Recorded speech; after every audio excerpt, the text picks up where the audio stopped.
시선집중 특별판 천기 누설. 네, 천기 누설 시간입니다. 50억 참 얘기가 많아요.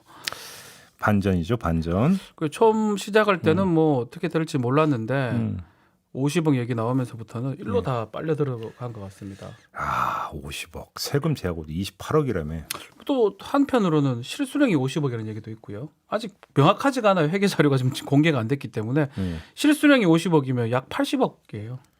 예. 근데 뭐 이제 하여간 본인이 밝힌 바로는 네. 50억 받아서 세금 제하고 28억. 그래서 그거 저는 봐야 될 것 같아요. 왜냐하면 회계 자료도 지금 제대로 안 돼 있고 신고가 좀 돼야 될 부분이 안 돼 있거든요. 봐야 될 것 같습니다. 제가 사연한 지 30년이 넘었는데 네. 평생을 벌어도 그렇게 못 벌었는데. 평생을 벌어 제 아는 사람 다 통틀어도 그런 사람 없고요. 제 일가 친척 퇴직금 다 합쳐도 50억 받기 어려워요. 일반인들 1억, 2억 받는 게 보통 일 아니잖아요. 사실은 50억 어떻게 다 받아요 한 명이. 그러니까 말이 안 되는 상황으로 보입니다. 아니 50억을 갖고 나는 얘기 아니라 본인이 주장하는 실수령이 28억 갖고 해도 28억도 너무 큰 택도 돈이고요. 없고. 예. 누가 어린이한테 28억을 줍니까? 시작하시죠. 일단 대장동 개발 의혹 사건. 한번 중간 정리 좀 한번 네. 해봅시다. 딱 중간 정리가 맞을 것 같은데 결론부터 말씀을 드리면 국민의힘은 재무덤을 팠다. 재무덤을 판 이유가 뭐냐? 공부를 잘못한 결과다. 공부를 못해서 무덤을 팠다고요? 네. 재밌네요 또. 자, 이 시각이. 이렇게 이제 딱 던져놓고 네. 밑밥 깔고 이야기 시작해 봅시다. 네네. 자, 우선 이 중간 과정, 중간 정리라고 했으니까 그동안의 과정을 일단 복기부터 해봅시다. 두 번의 전환이 있었습니다. 네. 고발 사주 의혹이 불거졌습니다. 그러니까 국민의힘이 어떻게 했습니까? 프레임 싸움으로 나왔습니다. 그렇죠. 우리가 짚은 바가 있죠. 고발 사주에 제보 사주로 맞세웠습니다. 그러다가 대장동 개발 의혹이 보도가 되자 바로 이슈 전환에 나섰습니다. 이게 이슈는 이슈로 덮는다 그렇죠. 방법이죠. 이건 프레임하고는 또 다른 이야기죠. 예. 다른 이슈로 올라간 거죠. 그렇죠. 그래서 이슈 이동을 한 다음에 어떻게 했느냐? 그 이슈 속에서 프레임을 짰습니다. 그게 뭐냐면 화천대유는 누구 겁니까? 라고 하는 바로 이런 어떤 프레임을 짠 거죠. 재무담 파기의 첫 삽은 이렇게 시작이 된 거예요. 요때부터 시작이 됐다. 다시 말해서 이슈 전환까지는 좋은데 뭐 국민의힘 입장에서 너 딱 좋다. 딱 좋다. 바로 이제 말 갈아탔는데 네. 말 한 장을 잘못 얹은 거다. 이런 이야기가 되는 건데요. 예. 프레임을 잘못 짰다. 자, 이렇게 좋습니다. 재밌게도 보시네요. 국민의 입장에 봤을 때는 프레임을 정말 잘못 짰다. 공부를 예. 너무 안 했다. 예. 왜 그러냐면 한번 봅시다. 딱 그 대장동 개발 의혹이라는 이슈가 불거졌을 때 네. 국민의힘은 분기점에 있었어요. 공격 루트가 두 갈래가 있었습니다. 두 갈래요. 하나는 자, 이 이슈를 비리 커넥션으로 몰아가느냐 아하. 아니면 부실 행정으로 몰아가느냐. 그렇죠. 두 가지 중에 하나를 선택을 해야 되는데. 그렇죠. 자, 여기서 비리 커넥션 프레임을 짜는 건 어떤 거냐면 이건 정치적 고수익이 보장이 되는 거죠. 아하. 사실이라고 한다면 이거 어마어마한 거니까. 성공하면 엄청나게 그렇죠. 이익을 볼 수가 있어요. 근데 정치적 고수익은 보장이 되는데 종잣돈이 충분하지 않으면 투자가 속칭 한마디만 쓰겠습니다. 오링이 되는. 오링되고 그냥 망하는. 그렇죠. 빈털터리로 망하는, 네. 귀결될 수도 있는 위험한 길이었던 거죠. 그러니까 하이 리스크 하이 리턴이 그렇죠. 될 수 있는. 그럼 여기서 이야기는 종잣돈이라고 하는 게 뭡니까? 결국은 비리 커넥션을 입증할 수 있는 팩트. 뭐 증거, 팩트. 그렇죠. 이런 게. 이게 실탄이어야 되는 그렇죠. 건데 이걸 갖고 있었다라고 한다면 당연히 정치적 고수익이 보장이 되는 비리 커넥션 프레임을 거는 게 맞죠. 실탄을 많이 갖고 있었다면 당연히 이걸 해가지고 많은 이익을 얻었어야 되겠죠. 그렇죠. 예. 자, 그러면 일단 두 번째 길 부실 행정을 한번 봅시다.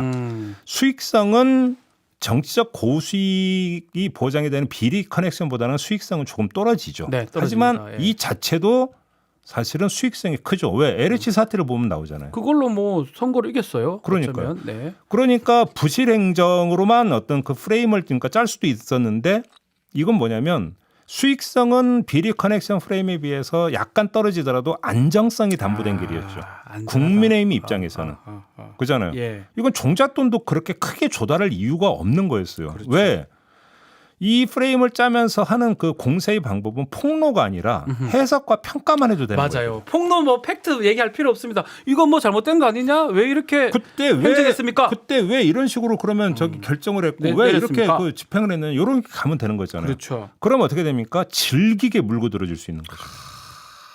거기다가 이후를 담보할 수도 있죠. 그렇게 전선을 공고히 친 후에 계속 이거 문제 있었던 결정 아니냐 계속 이렇게 공세를 펴다가 혹시라도 실탄으로서의 팩트가 확보가 된다면 그때 비리 커넥션으로 한 단계 업해도 되는 거잖아요. 그렇죠. 그잖아요. 그러니까 블루칩이었죠 오히려. 근데 이 분기점에서 국민의힘은 비리 커넥션 길로 발걸음을 뗐어요. 그러니까 고수익에다가 회전이 빠른 종목을 선택을 한 거죠. 원샷 원킬로 가려고 했던 겁니다. 쉽게 가고 싶었던 거 그렇죠. 같아요. 예. 자, 근데 일단 네. 문제는 네. 종잣돈도 없이 질렀다라고 하는 게 더 정확하게면 종잣돈이 없다 보니까 빌려서 질렀다라는 데 문제예요. 실탄을 빌려가지고 무슨 질렀다. 얘기냐? 빌려서 질렀다라고 하는 것은 뭐냐면 본인들의 그 자기 조직의 조사와 팩트는 없는 상태에서 언론이 던져지는 것을 밑밥 삼아서 그냥 질렀다. 이런 얘기가 되는 거죠. 그렇죠. 그래서 자기가 짠 프레임에 자기가 빠져버리는 자기 함정, 자기 무덤이 돼버렸네요. 자기 무덤이 돼버렸다는 건데요. 빌려서 할 게 아니고 자기들 갖고 있는 실탄을 팩트를 갖고 들어갔어야 되는데 남의 거 들고 들어가니까 문제가 될 수 있었다. 자, 이게 네. 무슨 얘기냐? 한번 예. 제가 예를 들어드릴게요. 자, 국민의힘은 그 연타로 팩트라고 하면서 그러니까 들고 나온 실탄이 있긴 했었어요. 네. 근데 한번 봅시다. 첫 번째, 이재명의 아들이 화천대유 광교회사에 일한다더라. 그 다음에 천화동인이라고는 실소유주들이 밝혀지지 않았는데 네. 이재명의 측근들이 있다더라. 이런 식으로 나왔습니다. 처음에요. 이렇게 계속 얘기했었습니다. 그런데 나중에 밝혀진 게 뭡니까? 이재명의 아들이 고사하고 화천대유에 곽성도 의원의 아들이 근무한다는 사실이 밝혀졌어요. 바뀌었어요, 완전히. 예. 그다음에 천화동인의 소유주들이 김만배 패밀리와 남욱 변호사 라인이었다라는 사실이 KBS 보도로 드러났어요. 그렇죠. 그잖아요. 예. 그다음에 결정적으로 곽상도 의원의 아들이 50억을 받았다는 사실이 공개가 됐어요. 퇴직금 50억, 뭐 퇴직금인지 뭔지 몰라도. 네. 자, 팩트가 이렇게 나오면서 두 가지 문제에 봉착을 하게 되는데 네. 비리 커넥션이란 프레임은 살아있는 상태에서 그 프레임에 거꾸로 국민의힘이 빠지는 결과가 돼버린 거죠. 다시 말해서 비리 커넥션인 거 맞아. 근데 비리의 주체가 이재명이 아니라 국민의힘 아니야? 내지 곽상도 아니야? 그렇죠. 곽상도 국민의힘 쪽으로 이렇게 가버린 비리가 거예요. 돼버립니다. 이게 첫 번째 문제가 되는 거고요. 예. 두 번째는 고수익을 너무 쫓다 보니까 이 안정성 상품이었던 부실행정 부분을 부차적인 문제로 떨어뜨려 버리는 거예요. 스스로. 뒤로. 예, 뒤로. 네. 부차적인 문제로 그러니까 스스로 뒤로 물려버렸어요. 이럼으로써 국민의힘의 전선 이동 여지를 최소로 약화시켜버린 거죠. 그래서 지금이라도 뒷머리 극적이면서 아니 그래도 설계에 잘못이 있었던 거 아니에요. 요즘 이 얘기 뭐 어제부터 계속 그 얘기하고 있어요. 어제부터 그 얘기 계속 하잖아요. 몸통 설계 잘못된 거 아니냐 똑같은 얘기. 근데 문제는 뭐냐면 선도가 떨어지는 거죠. 벌써 않습니까? 지금 비리로 한참 나갔는데 비리 커넥션은 너무 많이 그렇죠. 나갔는데요. 그러니까 이게 아닌 게벼 하면서 그러니까 돌았는데 돌아가는 것은 자기들이 스스로 그 전에 뭐 이건 뭐 별로 해서 그러니까 뒷전으로 물렸던 그렇죠. 것에 물렸던 걸 새로 돌리는 거니까. 잡고 있는 거니까. 예. 근데 여기까지는 제가 그랬잖아요. 1단이라고 했잖아요. 1단. 2단 또 있어요? 2단이 2단이 있어요? 예. 빠진 이야기였는데 예. 자, 문제는 이런 헛발질이 오판에 따른 것이 아닐 수도 있었다라는 사실이 또 어제 나왔어요. 아, 오판이 아니다. 그렇죠. 예. 50억 퇴직금을 보냈던 노컷 뉴스가 추가 보도를 내놨잖아요. 네. 국민의힘 지도부가 이 사실을 추석 전부터 알고 있었다. 야, 그것도 충격적이에요. 알면서 왜 이랬을까요? 그다음에 김기현 원내대표도 그런 제보가 있었다는 사실은 인정했습니다. 시인했습니다. 예. 자, 그러면 어떻게 됩니까? 공학 차원의 프레임 짜기를 넘어서 이것은 공작 차원의 프레임 짜기 아니었느냐 이런 네. 식으로 역공을 당하게 되는 거죠. 그렇죠. 그렇게 되는 거 아니겠습니까? 예. 자, 제가 시작할 때 했던 이야기가 있습니다. 공부를 잘못해서 자기 무덤을 봤다는 말. 여기서 이제 이 타이밍에서 이 얘기가 무슨 얘기인지를 해야 되는데 네. 자, 그러니까 제가 지난주에 프레임 대 프레임 싸움을 그 분석을 하면서 조지 레이코프의 그러니까 코끼리는 생각하지만 이야기를 한 적이 있잖아요. 그렇죠. 저 책 얘기를 했죠. 네. 그때 제가 그 하지 않았던 이야기 하나를 오늘 한 구절을 들려드릴게요. 네. 일단 이걸 듣고 이야기를 마무리합시다. 네. 프로파간다는 프레임을 조작적으로 사용하는 또 한 가지 예이다. 프로파간다는 정치적 통제권을 획득하거나 유지하기 위해 대중으로 하여금 진실이 아닌 프레임을 선택하도록 유도하는 것을 말한다. 내가 제안하는 프레임의 재구성은 여론 조작도 프로파간다도 아니다. 여기서 프레임이란 자신의 도덕적 관점을 진실되게 표현하는 프레임을 말한다. 나는 어떤 기만적인 프레임에도 단호히 반대한다. 이는 도덕적으로 비난받을 지심은 물론이고 별로 실용적이지도 않다. 기만적인 프레임은 조만간 폭로되어 역효과를 내기 때문이다. 어쩌나요? 이걸 어떻게 찾으셨습니까? 못 정확합니다. 찾아. 정확하네요. 그잖아요. 프로파간다. 와, 정확합니다. 그러니까 기만적인 프레임은 조만간 폭로되어 역효과를 내기 때문이다. 네, 이게 정답이네요, 사실은. 그잖아요. 여기서 확인할 수 있잖아요. 프레임은 네. 프레임이라고 하는 것은 사실을 효율적으로 전달하는 방식이에요. 그렇죠. 그러니까 사실을 기만적으로 호도하는 방식이 아니라는 거예요.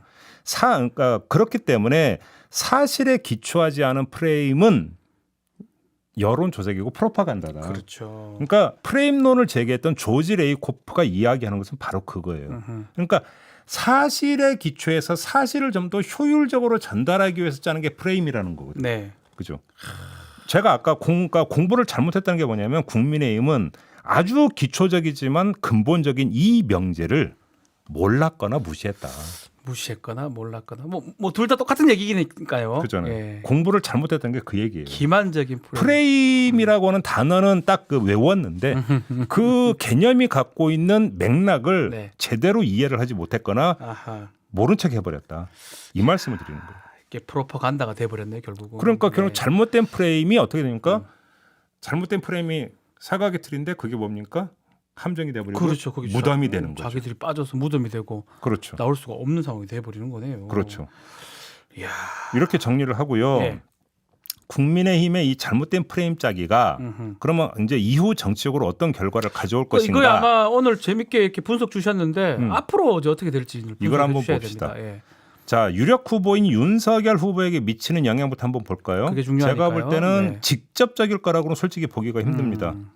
그러니까 왜냐하면 이 그 화천대유는 누구 겁니까라는 프레임을 짜가지고 계속 공세를 펼 때 국민의힘이 전면에 나섰지 윤석열 캠프가 전면에 나선 것은 아니었거든요. 윤석열 캠프는 좀 이거 국면에서 빠지는 모양새였어요. 언급을 하긴 했어요. 근데 전면에 나서지 아주 않았죠. 살짝은 하더라도 전면 그렇죠. 나서지는 못했습니다. 그럼에도 불구하고 윤석열 후보에게 미치는 간접 영향은 있을 것이다. 있겠죠. 예. 왜 그러냐면 제가 지난주에 호감 비호감 얘기를 한 적이 있었잖아요. 네. 이때 분석을 하면서 그러니까 정당 지지도가 그래서 비호감이 이렇게 높으면 그렇죠. 정당 지지도가 후보에게 미치는 영향이 클 수가 있다. 이 말씀을 드린 적이 있어요. 맞습니다. 예. 자, 만약에 국민의힘이 이 화천대유 문제와 관해서 그러니까 헛발질을 했고 자기 무덤을 판 게 맞다면 국민의힘 지지도에 이거는 직격이 될 거예요.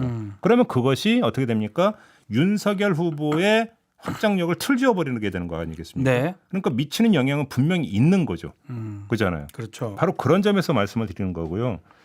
그다음에 또 한 가지 이재명 후보에 대한 공격에서는 2배, 3배의 공격을 드릴 수밖에 없게 됐어요. 이게 사실은 더 큰 문제인데. 이게 문제겠죠. 자, 비리 커넥션 프레임이 말 그대로 프레임으로 작동해서 이재명 후보에게 타격을 주기 위해서는 네. 다시 비리 커넥션의 몸통은 이재명이다라고 하는 것들로 다시 이걸 그러니까 이동을 하기 위해서는 국민의힘이 먼저 그 무덤에서 빠져나와야 되는 거잖아요. 먼저 빠져나와야 되고. 그렇죠. 그럼 기어 올라야 되는 거잖아요. 아. 거기에 들어가는 공력이 필요하다라는 거예요. 공력도 필요하고요. 또 더 필요할 게 있는 것 같아요. 그다음에 두 번째는 네. 그래서 곽상도가 핵심이 아니라 이재명이 핵심이라는 것이 되기 위해서는 그만큼 팩트의 선도가 높아야 된다는 거예요. 최소 50억보단 더 돼야 돼요. 그러니까 바로 이 정도의 어떤 화력이 센 실탄을 과연 조달할 수 있겠느냐. 이 문제가 제기가 되는 거 아니겠습니까?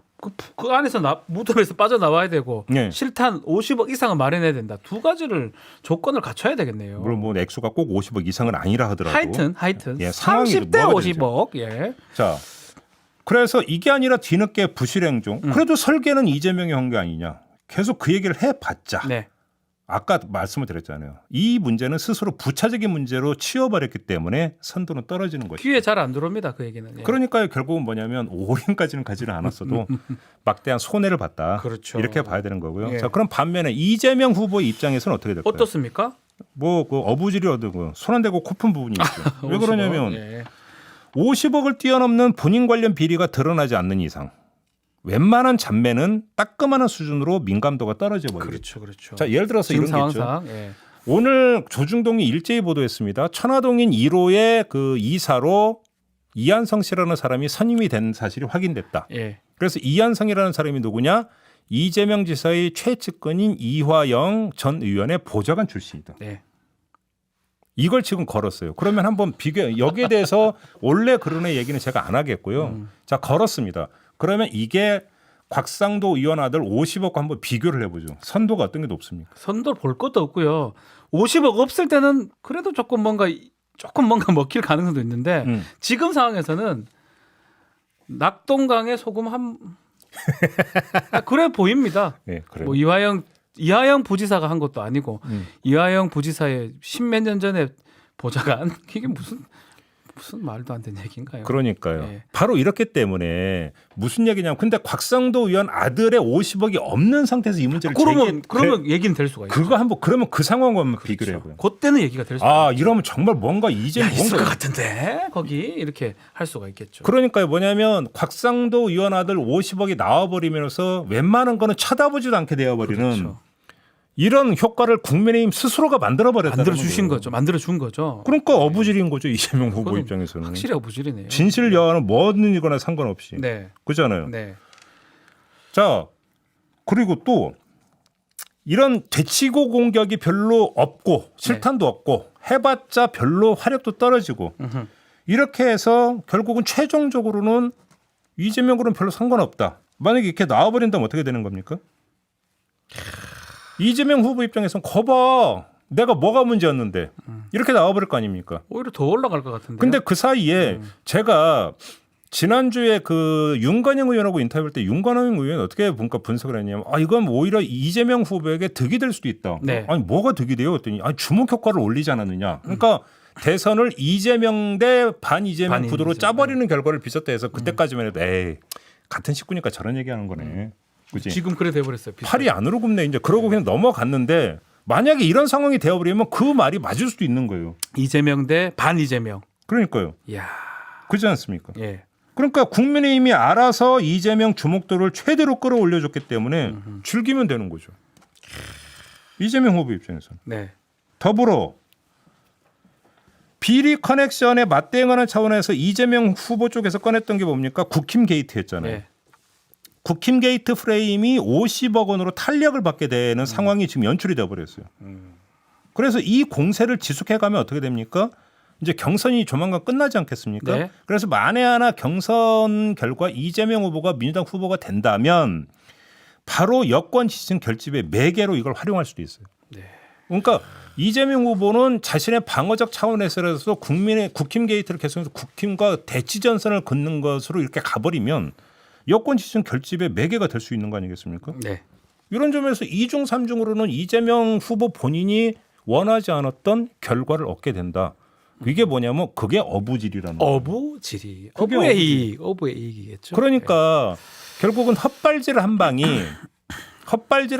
어떤 결과를 빚어올 수 있느냐를 지금 보여주고 있다라는 것이죠. 물론 제가 여기 이 자리에서 완전히 단언까지는 하지 않겠습니다. 이게 어디서 뭐가 튀어나올지 솔직히 잘 모르겠어요. 그렇죠. 우리 정치라는 게 사실 또 어떤 일이 날 줄 알 수가 없으니까요. 그럼 예를 들어서 거기서 뭐 여권 인사 연루설 이런 것이 나오지 말라는 보장이 없어요. 그렇죠. 그러니까 안 나온다라고 단언하면서 모든 걸 단정을 해놓고 예단해놓고 갈 수는 없죠. 그렇죠. 그렇기 때문에 모든 게 이렇게 최종적으로 귀결될 거다라는 말씀까지는 제가 안 드리겠고 만에 하나의 가능성은 열어두겠고요. 다만 지금 제가 말씀드린 것은 지금까지 벌어졌던 지금까지 전개됐던 양상만 놓고 보면 그렇다라는 거예요. 그렇죠. 그잖아요. 예. 저는 거기서 제일 이해가 안 되는 게 바로 뭐죠? 그거예요. 제일 이해가 안 되는 게 추석 전에 제보 받았다. 만약에 물론 아까 김재원 최고위원은 이거에 대해서 제보는 있었는데 사실로 확인이 안 됐기 때문에 어떻게 조치를 취할 수 없다 이런 식으로 해명을 하던데요. 뭐 조치는 취하지 없었다 하더라도 그때 수위 조절은 얼마든지 가능했던 거죠. 끊었어야죠. 하천대유는 누구 건가라고 거기서 먼저 그러면 했어요. 그 타이밍에 야 네. 이거 너무 우리가 지금 과소가다가 오히려 이게 문제가 될 수 있으니까 여기서는 일단은 판만 관리하는 차원에서 일단 끌고 가다가 그렇죠. 결정적 한 방이 나오면 그때 확실하게 치자. 그럼 부실행정으로 가는 게 맞는 거죠. 그때부터 예. 자, 진실은 언제나 드러나겠지만 우리도 계속 파겠습니다. 하지만 지금까지 나온 것만 놓고 보면 뭡니까? 성남시가 설계 잘못해서 이렇게 말도 안 되는 그러니까 배당 주게 된 거 아닙니까? 그럼 그거에 대해서 이재명 후보는 본인 일단 먼저 입장 밝히고 사과부터 하십시오. 네. 이게 어찌 본다면 가장 안정적이고 가장 그러니까 정답에 가까운 그러니까 수였는데 어허. 건너뛰어버린 거잖아요. 제일 이해한다는 게 그건데 사실 제일 이해되는 것이기도 해요. 왜냐하면 왜요? 대선 국면이다 보니까 이재명 후보가 지금 현재로서는 민주당 후보가 될 가능성이 제일 높으니까 아 그러네요. 초전박살. 야, 또 이런 것도 있을 수 있죠. 당시 이제 전남, 광주에 이제 호남에 이 경선이 있는데 바로 그거예요. 영향을 미치고 싶었을 그러니까. 것 같아요. 그러니까 센 거 가자 이거. 초전박살로 결국은 판을 빨리 그러니까 만들자라고 하는 그 조급증이 그렇죠. 이런 결과를 빚었을 수도 있다. 하하. 그잖아요. 이렇게 놓고 보면 네. 정치적 유불리만 생각하면서 들어갔다가 거기서 뭔가 악수가 나온다. 때로는 진실이 규명되지 않은 상태는 진실에 충실해 들어가는 행보가 네. 정답일 수 있다라고 하는 게 바로 여기서 교훈으로 제기되는 것이다. 보니까 와 저는 왜 저랬나 싶긴 한데 또 이해가 되면서 교훈까지 또 그런 거잖아요. 주시네요. 그잖아요. 그러니까 제가 볼 때는요. 마지막으로 한 말씀만 드리면 우리 네. 정치권이 프레임을 참 되게 좋아하는데요. 여야 가리지 않고 입만 열면 프레임 얘기를 하는데 프레임이 뭔지부터 좀 정확히 알고 말씀을 하시고 구사를 하시기 바란다. 맞습니다. 그잖아요. 잘못된 프레임은 자기가 죽을 수 있어요. 그러니까요. 사실에 기초하지 않은 프레임 짜기는 그거는 나중에 상당히 큰 문제를 불러일으킬 수도 있다라고 하는 게 지금 바로 이거라는 거예요. 기만적인 프레임 그렇죠. 오늘 봤습니다. 네. 아 오늘 많은 분들이 글도 많이 주시고 저도 사실은 그냥 이렇게 50억 그 퇴직금 받았을 때 뭐 국민 한 사람으로서 또 그런 돈이 없는 아빠의 한 사람으로서 화가 나기도 했었는데 곧 이면을 들여다보니까 아주 정치적 속내들이 있었다고 봐도 무방하네요. 그리고 거기에서 실수, 뭐 국민의힘의 실수라든지 뭐 그런 것도 있었다고 봐야 될 것 같기도 하고요. 자, 여러분들이 글들을 주셨어요. 이병국님, 김종배 와 그리 똑똑하십니까? 정말 똑똑해요. 이거 이 분석하는 데가 있나 싶을 이건 정도로 컨닝의 결과죠. 그냥 책 갖고 컨닝한 거고. 컨닝이라도 이걸 분석하는 게 네. 창조해내는 거 아닌가 싶어요. 자, 지을거냐님. 고발사주 하천대유 덮기 위해 다시 위례개발 의혹 꺼내든 국민의힘 이건 공부 제대로 했을까라고 오늘 방송 얘기 듣고 또 지을거냐님도 말씀을 주셨습니다. 라스푸치님은 역사상 가장 성공적이라던 박영수 특검도 지금 이 지경입니다. 야, 이거는 박영수 특검이 참 진짜 안타깝네요. 이거는 네. 대정동 개발 의혹 사건과는 별도로 네. 우리가 언제 한번 짚어야 돼요. 특검의 몰락은 이건 좀 심각한 문제예요.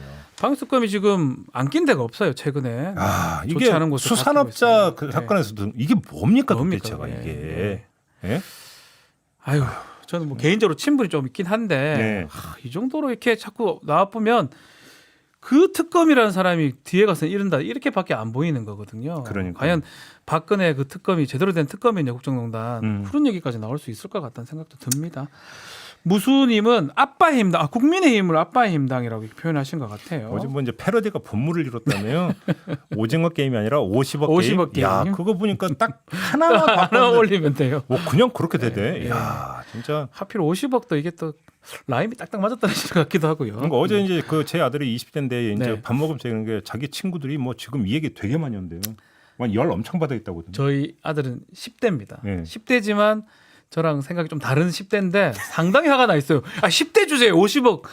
네가 왜 화를 내냐. 열심히 살아서 벌면 되지라고 했는데도 네. 화가 나 있어요.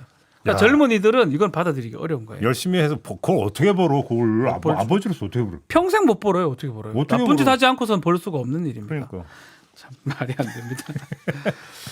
자, 소소코코팜님 어쨌든 고발 사주 사건 덮였으니까 화천대유 프레임 잘 먹힌 거 아닌가요?라고 질문 주셨는데 이건 어떻게 보십니까? 제가 이제 오늘 강조한 게 사실이잖아요. 네. 결국은 이거예요. 뭐냐면 어제부터 이제 다시 뉴스가 조금씩 나오대요. 공수처에서 제보자 조성은 씨를 2차 네. 소환해서 조사를 했다. 네. 이제 수사에 지금 가속도로 올리고 있는 거 아니겠습니까? 네. 다시 등장을 하게 돼 있어요.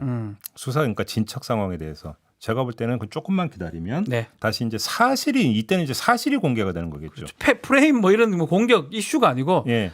팩트가 공개가 된다 그러면 그때는 또 국면이 전환될 것입니다. 그러니까 한번 예. 좀 제가 볼 때는 종결된 게 아니다. 이 말씀을 좀 드리겠습니다. 아니 이인철님이 특검을 해야 모든 걸 밝힐 수 있다. 특검 가자. 특검 얘기가 계속 나오고 있거든요.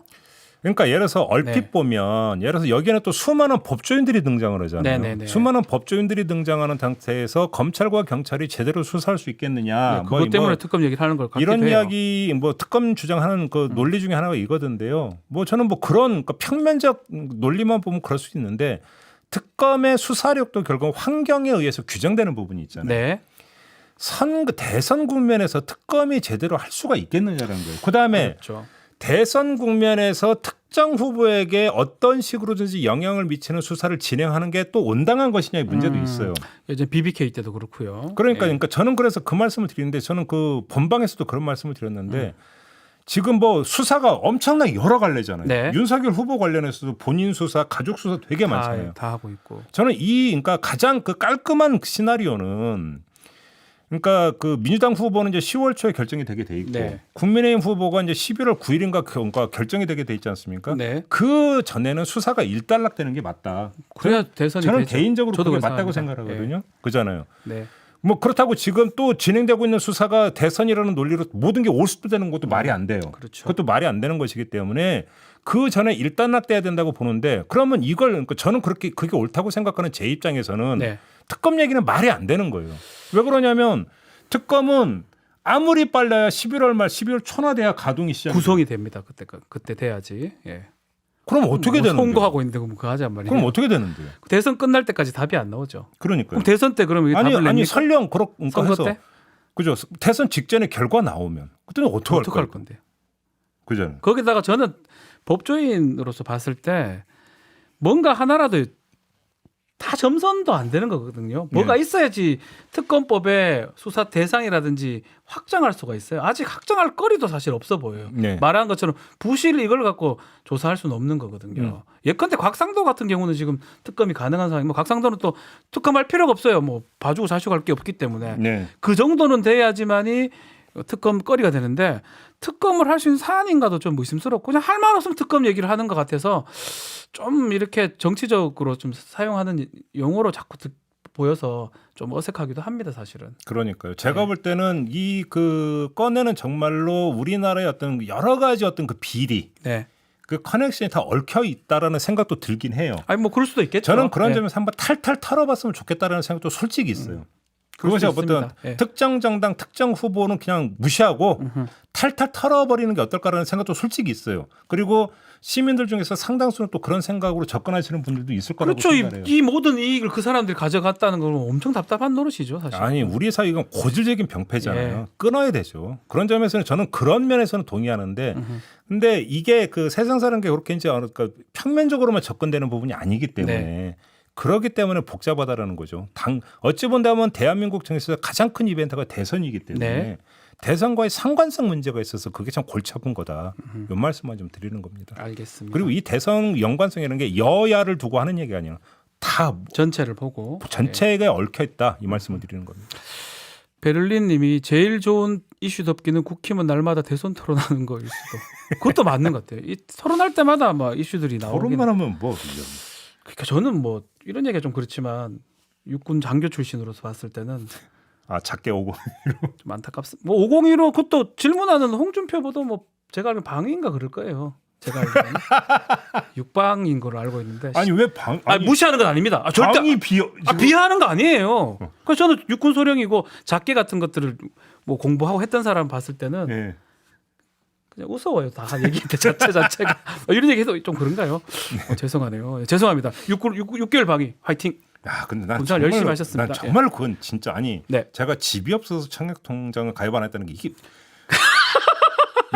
이건 정말 좀 너무 심하다 이게. 어떻게 저런 얘기가 나오나. 그러니까 그냥 입을 말을 안 하는 게 맞지 않나 싶기도 하고. 하여튼 재밌어요. 오늘 MBC에서 또 토론하네요. 그러니까요. 저는 궁금합니다. 또 한번 보고요. 윤석열 후보 오늘 MBC에 처음 오신다네요. 네. 인사드리러 가볼까? 오늘 작게 아마 502로 좀 가르쳐드릴까? 네. 오늘 제가 했던 이야기를 세계 평화의 주영님이 한마디로 정리해 주셨는데 못 먹어도 고를 외치다 독박 쓴 셈이네요. 그러니까 바로 그거야. 그냥 딱 이거네. 그냥 하여간 한 큐로 정리해 주시네. 이거네. 그죠? 맞아요. 근데 저도 이렇게 얘기하면 맞아요. 1분 방송하고 끝내야 되잖아요. 네. 이해해 주세요. 근데 딱 이 말이 맞는 딱 거예요. 맞네요. 그죠? 너무 고 외치다가 결국은 독박을 썼다. 네. 이걸로 정리가 될 것 같습니다. 그렇지. 마지막 요거 하고 마치도록 하겠습니다. 김미리님이 뭐 판사님 아니겠죠? 김미리 판사님. 천기 누설 진짜 재밌어 일용할 양식이네요라고 하셨습니다. 네. 예, 재밌었습니다. 자, 이렇게 마무리할까요? 네, 여기서 마치도록 하겠습니다. 천기 누설 다음 시간에 뵙겠습니다. 감사합니다.